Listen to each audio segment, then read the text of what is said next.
성경을 읽을 때나 어떤 사건을 볼 때는 항상 우리가 그 배경을 알고 그 사건을 이해하는 게 참 중요합니다. 배경을 알고 또 그 의도를 알아야 되는 거죠. 사건은 눈에 보이는데 배경과 의도는 우리 눈에 보이지 않습니다. 그래서 우리는 항상 어떤 일을 만나든지 어떤 사건을 접하든지 이 일의 배경이 어떻게 되는가, 왜 이런 일이 나는가, 그 의도를 깨달아야 되는 것입니다. 제가 고등학교 다닐 때 그 팝송을 참 많이 좋아했었는데 그때 유행한 노래 중에 하나가 The House of Rising Sun이라는 게 있었습니다. 그때만 하더라도 뭐 영어 가사도 모르고 그냥 멜로디, 리듬이 좋아서 그렇게 이제 많이 들었거든요. 그때는 제가 생각할 때는 요 제목이 House of Rising Sun이니까 해 뜨는 집이니까 저기 바닷가에서 보면 펜션 같은데 거기서 연인이 데이트를 하면서 지은 노래가 아닌가 그런 생각을 가지고 제가 그 노래를 계속 들었습니다. 어느 날 이제 좀 가사가 어떻게 되는가 알고 싶어서 보니까 전혀 제가 생각했던 거와는 다른 것입니다. 아버지는 술주전뱅이고 노름꾼이고 어머니는 싹 바느질을 하고 그렇게 하는 내용을 봤을 때 그래서 이게 무슨 내용인가 싶어서 그 노래의 배경을 찾아보니까 술주전뱅이 하는 아버지를 그 아버지가 어머니를 너무 괴롭히니까 아들인지 딸인지 모르는데 하여튼 가사 주인공이 아버지를 죽이고 나서 그 해 뜨는 집으로 가서 후회하는 그런 내용이었습니다. 해 뜨는 집은 저 동해 안에 있는 그런 펜션이 아니고 감옥입니다. 감옥. 우리로 청송하면 뭐가 생각납니까? 청송교도소 생각나듯이 거기서 해 뜨는 집은 우리가 생각하는 그런 장소가 아니고 그 미국 어느 주에 있는 감옥을 상징하는 것이라는 것을 알고 내가 이게 참 팝송을 듣기는 들었는데 전혀 뜻을 모르고 그냥 내 나름대로 그렇게 알았구나 그런 생각을 한 적이 있었습니다. 우리가 예수님의 이 유월절 만찬도 그런 것이죠. 이 성경에는 만찬이라 그러니까 이게 뭐 칠순 잔치를 하는 건지 생일 잔치를 하는 건지 결혼 50주년 잔치를 하는 건지 한 상 막 부러지게 꽉 차려놓은 그런 걸 생각하는데 사실 만찬이라고 하면 안 됩니다. 만찬. 그렇죠? 6월절은 만찬하는 곳이 아니고 누룩 들지 않은 빵, 쓴나물 먹는 그런 절기입니다. 절기. 근데 우리가 이런 배경을 모르면 만찬이라 이렇게 해놓으니까 저도 그냥 제목은 최후의 만찬이라 했는데 이 6월절 배경을 알면은 만찬이 아니라는 것을 여러분이 알게 될 것입니다. 요 구약적 배경을 보면 이스라엘 백성들이 애굽에서 나올 때 나오기 전날에 하나님이 양을 잡아서 피를 문설주에 바르라. 그 밤에 애굽의 장자들은 다 죽일 때 문설주에 피가 발렸으면 그 피를 보고 넘어가리라 그렇게 말씀하셨습니다. 즉 이스라엘 백성들이 구원받는 것은 오직 어린 양의 피로 구원받게 되는 것을 상징적으로 보여주고 그 밤에 뭘 먹으러 겠습니까? 양의 고기를 먹되 쓴 나물과 먹으라 그렇게 되어 있죠. 그래서 요거는 이제 6월절과 무교절이라는 제목으로 제가 몇 주 전에 한번 설교한 그런 적이 있습니다. 그리고 이것은 무교절도 만찬을 베푸는 그런 절기가 아니고 쓴나물, 누룩 들지 않은 빵, 그러니까 딱딱한 빵을 먹는 그런 것이죠. 우리로 말하면 옛날에 가난할 때 지금 이제 돈이 많아서 먹고 싶은 거 다 먹고 뷔페 가서 먹는 그런 게 아니고 지금 돈은 많고 여유는 있지만 옛날 어려울 때 꽁보리밥 먹던 그걸 다시 먹는 것입니다. 그렇죠? 옛날 소나무 직불이 캐 먹던 그것을 지금 다시 먹는 것입니다. 그럼 그것을 먹을 때 여러분 기분이 어떻겠습니까? 원망이 나오겠죠. 아니 지금 옛날에는 가난해서 그걸 먹지만 왜 지금 우리가 이걸 먹어야 됩니까? 이런 원망이 나올 수 있는 것입니다. 그럴 때 자녀들이 부모님 왜 우리가 지금 잘 사는데 이 꽁보리밥을 먹어야 됩니까? 왜 칡뿌리를 먹어야 됩니까? 이렇게 물어볼 때 우리가 구원받기 전에 하나님께서 구원해 주신 은혜가 그것이다. 그거를 깨닫게 해주기 위해서 이런 6월절 잔치가 있는 것입니다. 그래서 사실 잔치라고 하지만 만찬도 아니고 오히려 먹기 싫은 과거에 먹던 그런 것을 되새기는 것입니다. 저는 지금도 보리밥 싫어요. 어떤 사람들은 뭐 보리밥 영양가 있다고 먹는데 저는 어릴 때 보리밥을 너무 많이 먹어가지고 보리밥 보기도 싫습니다. 근데 그것을 또 먹으러 하면 기분이 좋겠습니까? 안 좋겠습니까? 안 좋은 거죠. 옛날에는 없어서 먹은 건데 지금은 쌀밥을 먹을 수 있는데 보리밥을 먹으러 하니까 기분이 좋을 사람이 누가 있습니까? 그래서 우리가 6월절 만찬이라는 것도 제목만 보고 막 상다리가 휘어지게 많은 음식을 차려냈겠구나 이런 생각을 하면 유월절 배경을 모르기 때문에 오해한다는 것이죠. 또 우리가 지난주에도 봤듯이 요 유월절 식사를 하기 전에 어떤 일이 있었습니까? 예수님이 제자 중에 한 사람인 가룟 유다가 자기를 배신하고 팔 것을 알고 마지막 기회로서 몇 가지 이야기를 계속했습니다. 너희 중에 나를 팔 자가 있다. 그것은 예수님이 가룟 유다 이제 그 계획을 버리고 회개하라, 돌이키라 이 말씀을 하기 위해서 몇 번 우회적으로 말을 했는데 못 알아들었는지 아니면 알고도 모른 척 하는지 우리가 누구의 어떤 잘못을 지적해 주면 참 그 사람이 아이고 제가 잘못했습니다 고치면 얼마나 좋습니까? 그런데 몇 번을 말해도 안 고치고 있으면 말하는 사람이 어떻습니까? 기분이 자존심이 상하잖아요. 이 사람이 나를 무시하나 그런 생각이 드는 것입니다. 그러니까 구약의 유월절 배경하고 또 예수님 이 잔치를 하는 잔치가 아니고 유월절 식사라는 이 배경하에서 보면은 이 자리가 그렇게 썩 마음이 좋은 자리는 아닙니다. 그렇죠? 좀 기분이 안 좋은 그런 잔치인 것이죠. 그런데 이 절기는 구약의 절기를 그대로 지금 예수님 십자가 지기 전에 하는 그런 절기인 것입니다. 그래서 제가 오늘 이 본문을 통해서 도덕적이고 윤리적인 교훈 몇 가지를 살펴보고 또 영적인 교훈 몇 가지를 살펴보도록 하겠습니다. 자, 22절 그들이 먹을 때 예수께서 떡을 가지사 축복하시고 떼어 제자들에게 주시며 이르시되 받아라 이것은 내 몸이니라 하시고 되어 있죠. 지금 앞에 분위기가 어떤가 알았죠? 예수님은 지금 이 밤이 새고 나면은 십자가를 져야 되는 것입니다. 그러나 이 예식은 유월절이 절기의 실체이기 때문에 어쩔 수 없이 지켜야 됩니다. 그런데 실제 지금 기분은 어떻습니까? 지키고 싶습니까? 안 지키고 싶습니까? 안 지키고 싶겠죠. 그런데도 지키는 것입니다. 사사로운 감정은 내려놓고 이게 하나님이 계획된 것이고 공적인 일이기 때문에 그대로 아무 일이 없었듯이 그렇게 이 절기를 진행하고 있는 것입니다.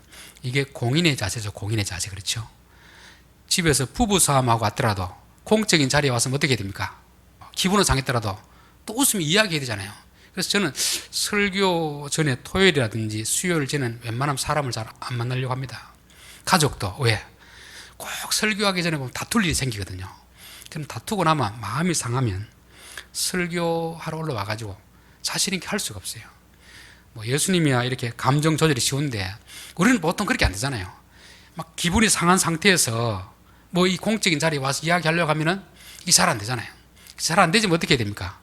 개인적인 일은 개인적인 일이고 공적인 일은 공적인 일을 감당해야 되는 것입니다. 특별히 지도자들은 가정에서 무슨 일이 있었든지 개인적으로 무슨 일이 있었든지 그게 감정적으로 안 좋더라도 공적인 자리에 있으면 어떻게 됩니까? 그걸 다 뒤로 제쳐놓고 공적인 일을 해야 되는 것입니다. 예수님도 실질적으로 개인적으로는 감정을 아주 지금 안 좋은 상태입니다. 내일 죽어야 될 사람이고 더군다나 배신할 사람을 두고 마지막으로 기회를 줬음에도 불구하고 잘못했다 소리도 안 하고 깨닫지도 않으니까 실망하는 마음도 있고 불쌍히 여기는 마음이 있지만 그러나 이 절기를 아무런 일이 없었던 것처럼 그렇게 하는 것입니다. 그렇게 할 수 있던 것은 뭐냐면 가룟 유다만 생각하면 어떻습니까?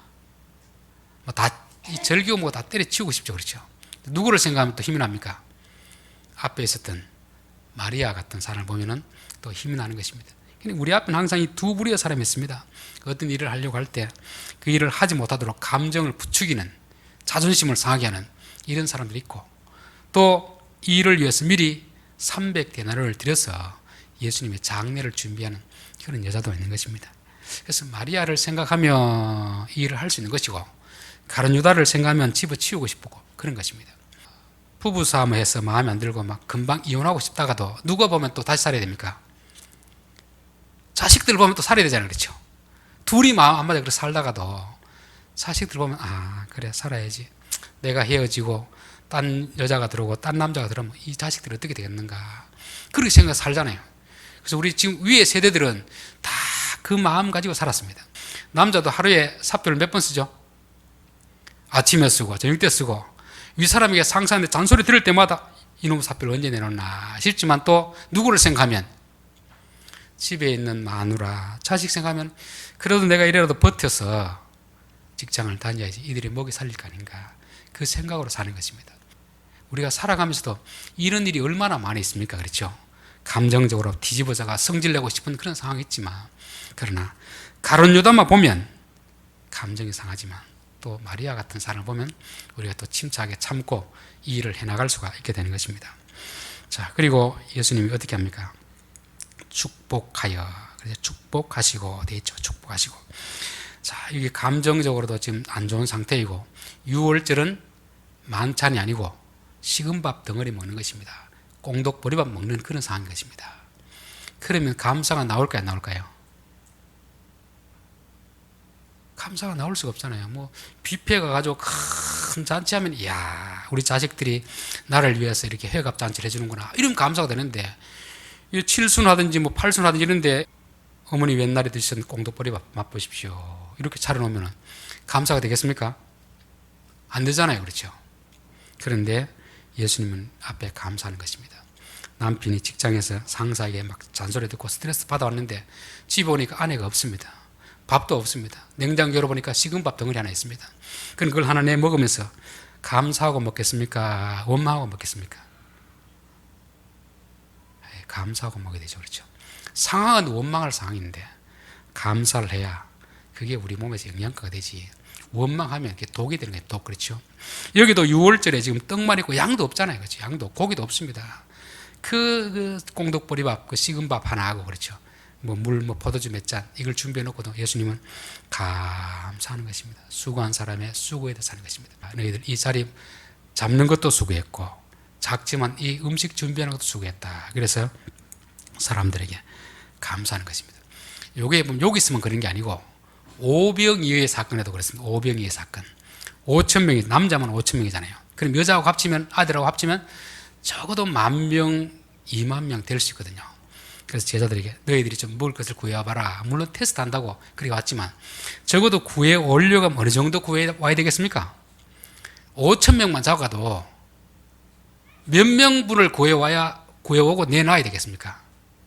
여러분이 그런 명령을 했다고 하면 밑에 직원들이 적어도 성의를 보이려고 하면은 5,000명 같으면 10분의 1 정도, 500명 정도 먹을 것은 구해오고 예수님 여기 있습니다 하든지, 아니면 100분의 1이라도 50명 먹을 분량이라도 가져와가 여기 있습니다 해야 되는데 얼마를 가져왔습니까?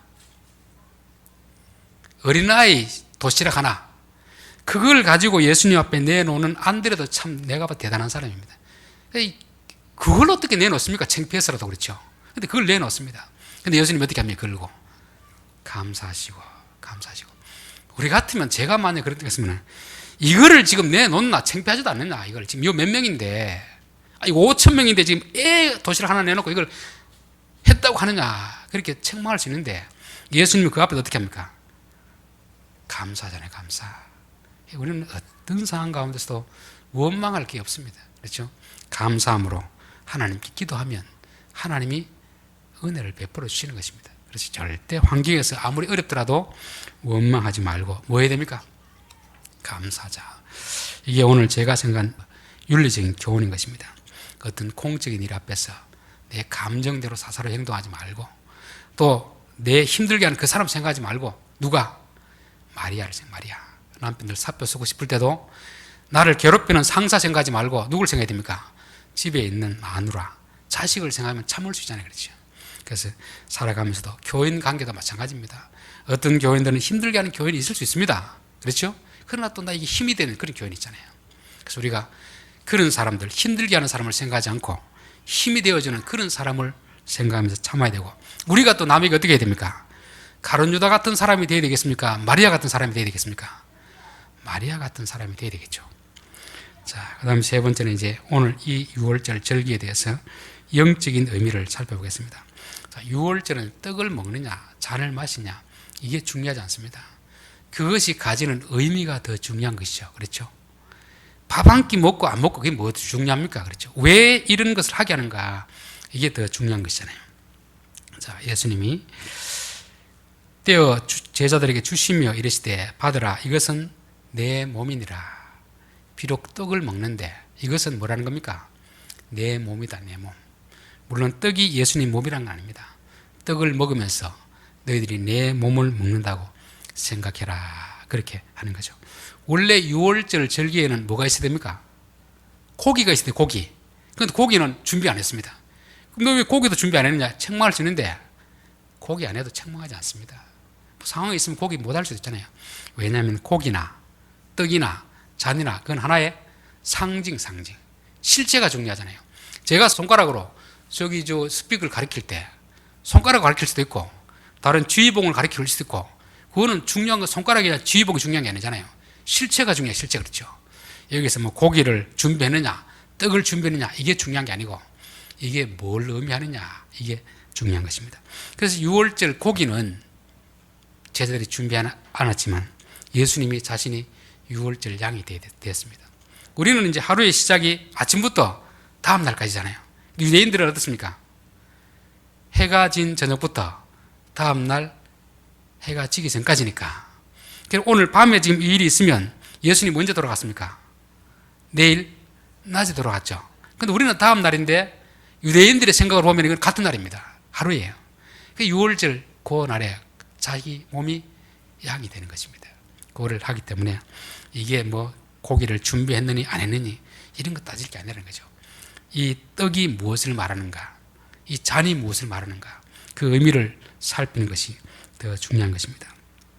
자, 우리가 출애굽기에서 보면은 피를 바르고 고기를 먹으라 그랬잖아요. 그럼 고기를 먹는 것하고 안 먹는 것하고 어떤 차이가 있겠습니까? 차이가.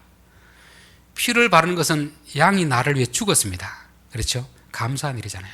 그런데 양과 나는 별개의 존재입니다. 별개의 존재. 근데 고기를 먹으면 그때부터 고기는 내 속에 들어와서 양과 내가 하나가 되는 것이죠. 이런 의미가 있는 것입니다. 물론 또 여기 보면 순서가 거기에서는 구약에서는 피를 먼저 바르고 그 다음에 고기를 먹습니다. 신약에서는 뭐부터 합니까? 떡을 먹고 잘 먹는 것이죠. 순서가 조금 바뀌는 것입니다. 바뀌는 것입니다. 여러분 밥을 먼저 먹어야 됩니까? 물을 먼저 마셔야 됩니까? 우리 동양 풍습으로서는 밥을 먹고 국을 먹고 물을 먹잖아요. 근데 어떤 분들은 이건 잘못된 것이다. 물을 먼저 마시고 식전 마시고 그 다음에 밥을 먹어라. 이런 분들도 있습니다. 그럼 우리는 피를 먼저 마셔야 됩니까? 떡을 먼저 먹어야 됩니까? 고민이 생기는 거죠.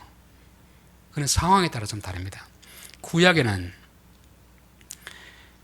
구원받기 전입니다. 받기 전에 한 일이기 때문에 피를 먼저 발라야 됩니다. 그 다음에 떡을 먹습니다. 신약에는 이미 구원받은 자들이기 때문에 떡을 먼저 먹고 나중에 피를 마시는 것이죠. 떡은 양식입니다. 양식. 우리 힘이 되는 것이죠. 피는 생명입니다. 생명. 생명은 내 생명을 대신해서 그분의 생명을 내어준 거잖아요. 그래서 죄의 용서인 거죠. 용서. 그래서 구원을 받기 위해서는 반드시 뭐부터 있어야 됩니까? 피가 있어야 됩니다. 피. 피로 죄 용서를 받고 구원을 받고 그 다음에 예수님의 살과 살을 먹는 거죠. 저는 물과 이 떡도 마찬가지인 것 같아요. 평소도 우리가 뭘 먼저 먹습니까? 밥을 먼저 먹죠. 그 다음에 물을 마시잖아요. 그런데 밥이 중요하겠습니까? 떡이 더 중요하겠습니까? 둘 다 중요한데 여러분 금식을 해보면 밥은 며칠을 굶어도 안 죽습니다. 근데 물은 굶어 죽어요. 물은 안 먹으면 죽습니다. 본질적으로 생명에 관한 것에서는 물이 더 중요한 것입니다. 그러나 일반적으로 물을 넉넉히 수분이 있을 때는 물은 안 먹어도 되고 밥을 먹는 게 중요한 것이죠. 그래서 구약의 유월절하고 신약의 유월절에 그런 차이가 있는 것입니다. 그래서 예수님의 이 살을 먹는다는 것은 예수님의 말씀을 우리가 먹는 것입니다. 말씀을 듣는 것이 아니고 먹는 것입니다. 듣는 건 귀로 그냥 듣고 흘려버릴 수 있습니다. 그런데 말씀을 먹으면 그것은 더 이상 말씀과 내가 별개가 아니고 말씀과 내가 하나가 되는 그런 말씀하고 있습니다. 요한계시록에도 그런 말씀이 있잖아요. 이 두루마리를 먹으라. 입에는 다나 속에 들어가면 쓰리라. 이랬잖아요. 그래서 예수님 말씀도 귀로만 듣는 것이 아니고 우리가 먹어야 되는 말씀입니다. 또 이 살을 먹는다는 것은 예수님과 우리가 하나가 된다는 거죠. 하나가 된다는 것입니다. 고린도후서 5장 15절에 보면은 그가 모든 사람을 대신하여 죽으심은 살아있는 자들로 하여금 다시는 그들 자신을 위하여 살지 않고 오직 그들을 대신하여 죽었다가 다시 살아나신 이를 위하여 살게 하려 함이라 되겠습니다. 예수님이 우리를 위해 죽으신 것은 그냥 구원만 해주는 게 아니고 이제는 누구를 위해서? 예수를 위해서 살려고 그렇게 죽으신 것입니다. 예수님은 살을 먹는다는 그런 의미입니다. 제가 이걸 가장 이해하기 쉽기 위해서는 우리가 이제 장기 기증 받는 사람들 있잖아요. 어떤 사람 장기는 건강한데 갑자기 뭐 이래 병으로 인해 죽어야 되는 사람들, 이 장기를 그 장기만 주면 사는 사람에게 장기를 기증하면 어떻게 합니까? 뭐라고 하겠습니까? 죽으면서 내가 살지 못한 나머지 삶을 대신 살아주십시오, 이렇게 할 거 아닙니까? 그럼 그 죽은 자의 장기가 내게 들어가 살면은 이제 나는 그 장기가 없으면 죽는 사람인데 그 사람의 생명을 대신 사는 것입니다. 예수님 이런 의미로 우리에게 살을 먹으라 그렇게 하는 것입니다. 그래서 우리가 말씀을 먹는다는 것은 이제는 그 전까지는 누구 뜻대로 살았습니까? 내 뜻대로 살았죠. 떡을 먹은 것은 이제는 하나님 말씀대로 살겠습니다. 하나님을 위해서 살겠습니다. 이런 의미가 있습니다. 그래서 떡을 먹으면 그 떡이 우리 속에 들어가서 그 떡에서 에너지가 되어서 그 힘으로 살 수 있듯이 우리 하나님 말씀을 들으면 그 말씀이 힘이 되어서 우리를 살게 하는 것이고, 삶의 목적도 지금까지는 내 어떤 목적을 이루기 위해 살았는데 이제는 주님을 위해 살게 하는 그런 의미가 있습니다. 우리 양식이라 할 때도 우리가 생각하는 양식하고 예수님이 생각하는 양식은 다릅니다. 우리는 양식을 뭐라고 합니까? 먹는 것을 양식이라 하잖아요. 말씀을 듣고 깨닫는 걸 양식이라고 생각하잖아요. 그렇죠? 근데 요한복음 4장에 보면은 예수께서 이르시되 나의 양식은 나를 보내신 이의 뜻을 행하며 그의 일을 온전히 이루는 이것이니라. 우리는 말씀을 듣고 깨닫는 것을 양식이라고 생각하는데 예수님은 그분의 뜻을 행하는 것을 양식이라고 하는 것입니다. 우리는 우리 뱃속에 들어가는 것, 귀에 듣는 걸 양식으로 생각하는데 예수님은 먹은 음식이 밖으로 나오는 걸 양식이라는 것입니다. 그래서 우리가 지금까지 말씀을 듣는 것이 양식이다 아닙니다. 들었으면 어떻게 해야 됩니까? 그 뜻이 나를 위해서 나와야잖아요. 그렇죠? 그래서 아버지의 뜻을 온전히 이루는 것이 양식이다. 우리가 말씀을 들었으면 듣는 것을 끝나지 않고 그 말씀이 우리 속에서 영양분이 돼가지고 그 뜻이 우리를 통해 나와야 됩니다. 이게 우리가 양식을 먹는 것입니다. 자, 두 번째는 잔을 가지사 감사기도 하시고 그들에게 주시니 이를 마시매 이르시되 이것은 많은 사람을 위하여 흘리는 나의 피니 곧 언약의 피니라 되죠. 자, 구약에서는 생명을 대신하는 구속의 사역, 죄 용서를 주는 그 생명이 있다고 한다면 이제 신약에서는 이 생명은 곧 우리 안에 살아 역사하는 예수님의 생명이 되는 것입니다. 그래서 떡은 하나님 말씀을 상징한다고 하면 피는 뭘 말하겠습니까? 예수 안에 있는 영을 말해요. 영. 그렇죠? 성령님을 말하는 것입니다. 그래서 우리는 떡도 먹고 피도 마셔야 됩니다. 이 두 개가 다 돼야 돼요. 그러니까 떡만 먹고 피는 안 마시면 뭐가 되겠습니까? 율법주의자가 됩니다. 율법주의자. 말씀을 열심히 듣고 자기 스스로 지키려고 하면은 이 율법주의자가 돼요. 그런데 또 떡은 안 먹고 피만 마시면 뭐가 되겠습니까? 신비주의자가 되겠죠. 신비주의자. 그렇죠. 근데 우리는 항상 뭘 해야 됩니까? 둘 다 해야 되는 거죠. 그래서 요한복음 4장 24절에 하나님은 영이시니 예배하는 자는 영과 진리로 예배할지니라.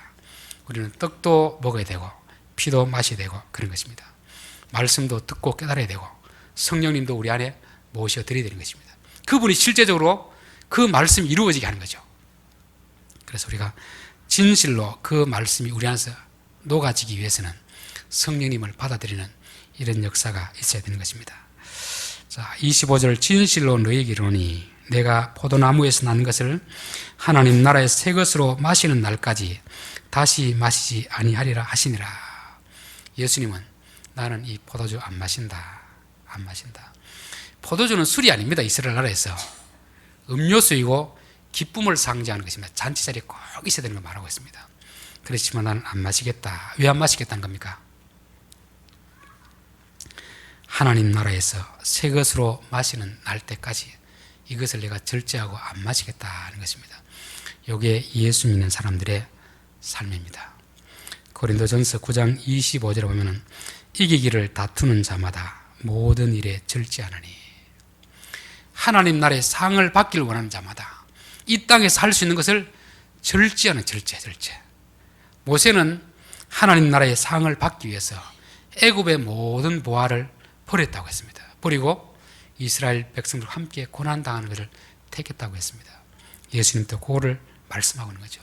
우리 성도들도 이 땅에서 내가 누릴 수 있는 게 많이 있잖아요. 그렇죠? 그런데 여기서 누릴 수 있는 기쁨보다 더 큰 기쁨을 누리기 위해서 잠시 동안 내가 절제하겠습니다. 그런 의미가 있습니다. 그래서 세상 사람들은 뭐 내가 돈이 많으면 내가 하고 싶은 거 다 해도 됩니다. 그러나 우리들은 더 큰 복을 누리기 위해서 때로는 절제하기 필요한 것이죠. 더 큰 것을 얻기 위해서 내가 하고 싶은 욕망을 자제하는 것입니다. 성령이 우리 안에 계시면, 잔을 마시면 그분이 우리 안에서 그걸 하게 하십니다. 성령의 일 마지막에 뭐였습니까? 절제입니다. 절제. 오늘 항상 절제하는 이런 삶을 살아야 되는 것이고, 자, 마지막으로 26절에 이에 그들이 찬미하고 감람산으로 가니라. 찬송하고 기쁘게 갔다는 거죠. 근데 제자들은 뭐 아무것도 모르고 따라가는 것입니다. 근데 예수님은 이 길이 지금 무슨 길입니까? 십자가에 죽으러 가는 길이잖아요. 감람산이라는 것이 올리브나무, 이걸 쥐어 짜가지고 기름을 빼는 그 산입니다. 이제 이 밤에 올라가면은 날이 새면 예수님은 잡혀가가지고 기름을 다 짜야 되는 이런 십자가 죽음을 앞에 있는 것입니다. 여러분 이렇게 갈 때 기쁨으로 가겠습니까? 안 가려고 막 몸부림을 치겠습니까? 그런데 예수님 기쁨으로 하는 것입니다. 왜? 내 생각이 중요한 게 아니고 내 뜻이 중요한 게 아니고 하나님의 뜻이 중요한 것이죠. 내가 죽어야 이 백성들을 구원하기 때문에 억지로 가는 게 아니고 찬송하면서 기쁨으로 가는 것입니다.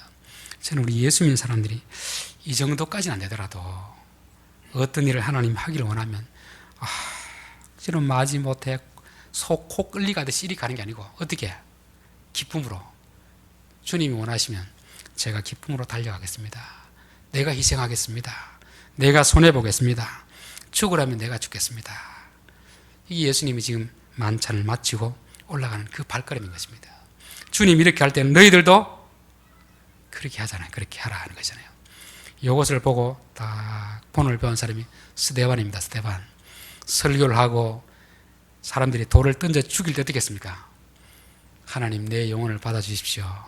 저들 불쌍하니까 저들 용서해 주십시오. 기쁨으로 올라가잖아요. 그렇죠?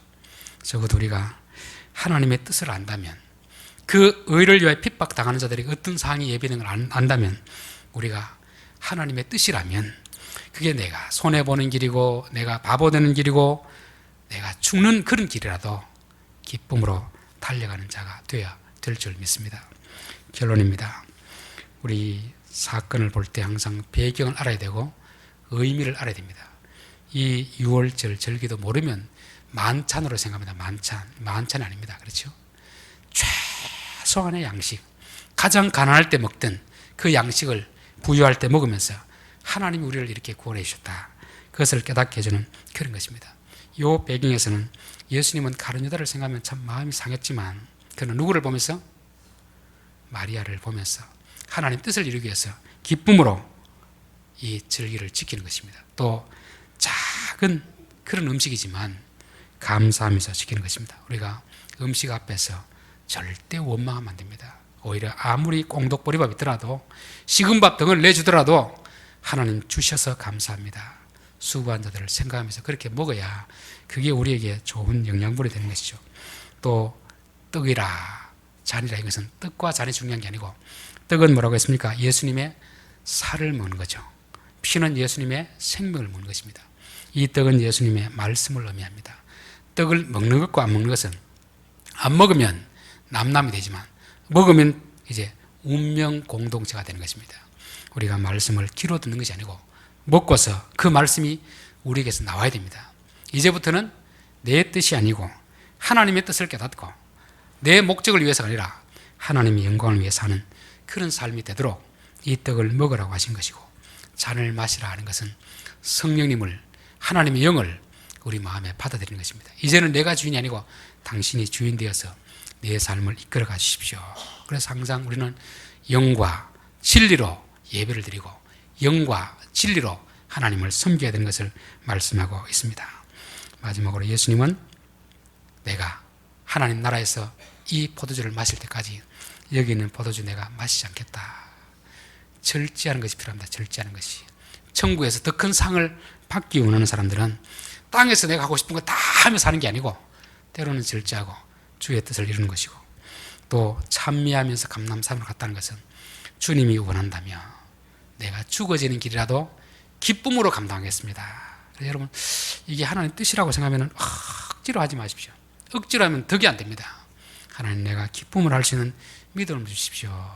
내가 손해보더라도 내 자존심이 다 꺾이더라도 이게 하나님 뜻이라면 내가 기쁨으로 십자가를 지겠습니다.